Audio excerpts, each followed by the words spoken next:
Welcome back to Digital Horizons. Today we are talking about the instant checkout experience that is going to be introduced by OpenAI on ChatGPT. Yeah, we're going to uncover what this can mean for merchants, for users, and what does it actually mean for Google and their product listing ads and the grass cutting that OpenAI is going to do in that space. What this is the ability for users who are having a chat on ChatGPT to be able to push a single button and be able to purchase the product that has been recommended to them by OpenAI.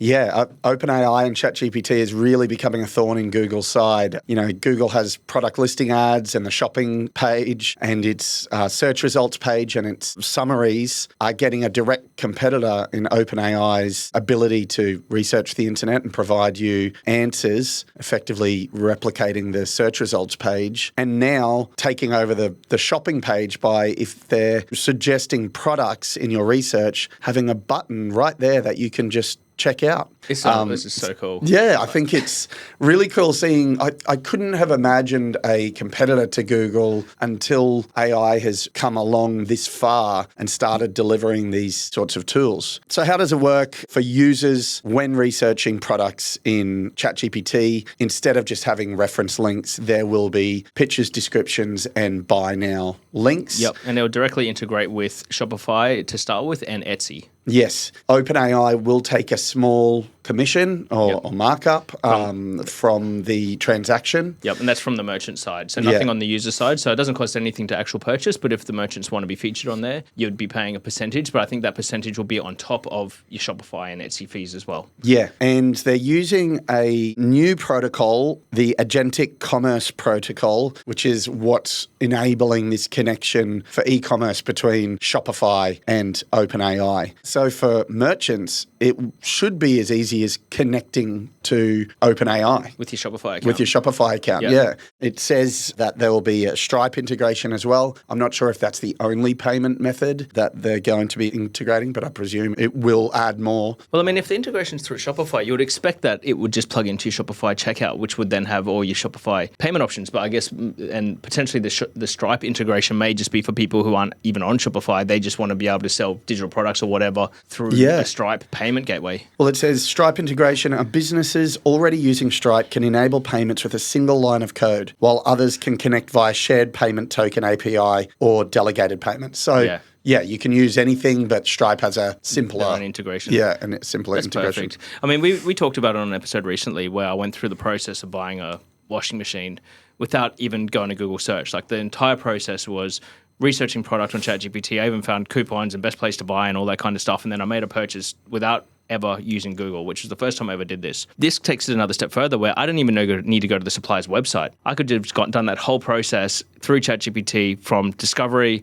Well, I mean, I knew I needed a dishwashing machine, but I didn't know which one I wanted. So going through the whole research stage, going through it all, finding coupons, finding the best deal, so that whole funnel of the process and then purchasing without a single Google search. Yeah, it's... or even a trip to a website. It's becoming wild. And I think having more than just text in your ChatGPT conversation list, and it's certain to spill over into the other large language models as well. It's going to accelerate that zero-click movement, and we will spend some time talking about this in a full episode, what this means for websites, for advertisers, for brands. What will your website become if not just a home for content that's read by other platforms and served within their network, within their platform? And where does it leave Google Shopping and search as well? Yeah. Because if this, I think we've obviously seen a lot of traffic no longer getting clicks to the website because of the AI overviews. But then if people are now not using Google Shopping for search intent, because we're always looking at commercial intent keywords, normally for those kind of searches, you're going to go use Google because you want to be able to compare all the pricing, you want to be able to see the shopping ads, you want to be able to do all this kind of stuff in your research.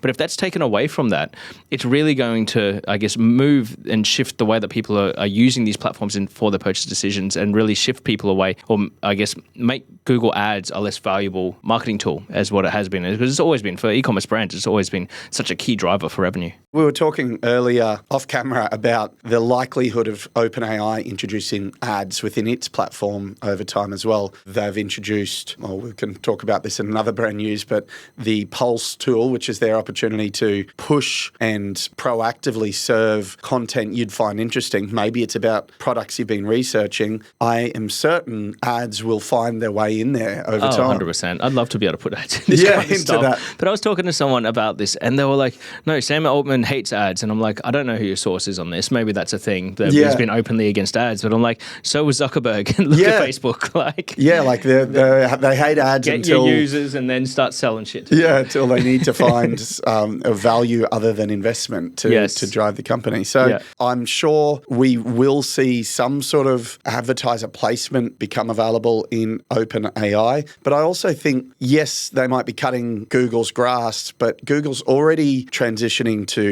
a lot of AI summaries. Over 60% of searches are resulting in a zero-click path to the answer. There's not much more of a leap for Google to introduce its product listing ads into the search engine AI summary that it serves on its own page. They've already got all of that infrastructure there. Being able to pull the products in that people have already connected in via their ads, it would diminish the unbiased view that I have of ChatGPT's answers or research. But I think what we're going to see over time is people gaming the AI platforms and the summaries with ways of serving their content as the right possible answer. And then if there is ad platforms available, we're going to have a lot of trust in these AI summaries. And then just like everything else, when there's spun up SEO articles to make things like the top 10 batteries to get for your car in 2025 or the top 10 laptops on CNET, we're going to start realizing, oh, this stuff is kind of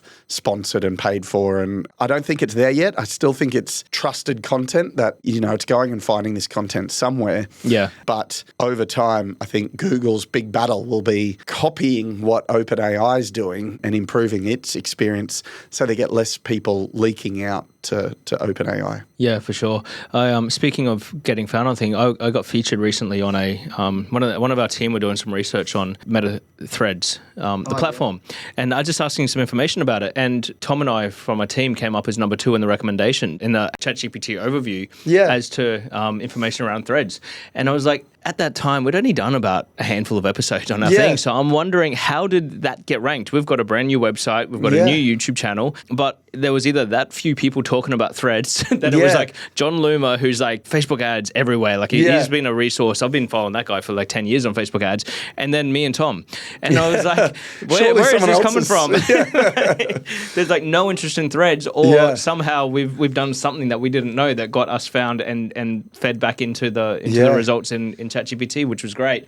It got posted to our Wins channel, but I have no idea how that happened. So it'd be great to be able to work out how to come up on these lists. And I'm sure there's people, there are people out there working this out right now, because there's going to be so much value, especially when the commercial side of things, when people are purchasing through the AI platforms, that's where it's going to be so valuable to be started to show up there. Yeah, it's going to be the new link equity SEO approach of trying to figure out what are the signals that Google used to look at to determine whether your website was the most relevant. Will be now, what does ChatGPT look at to determine what answer is the most appropriate, and then trying to manage those signals so that we're, if it's the most references in answers, or is it the most engaged with answer, or is it threads in different platforms? Yeah, it's a whole new world, and it's going to be a whole lot of work. So that's Digital Horizons for this week. Really excited to see how this progresses, and as soon as it's available, we'll be connecting our clients' accounts up to see whether we get sales and conversions through it, and we'll report back here. Thanks for watching.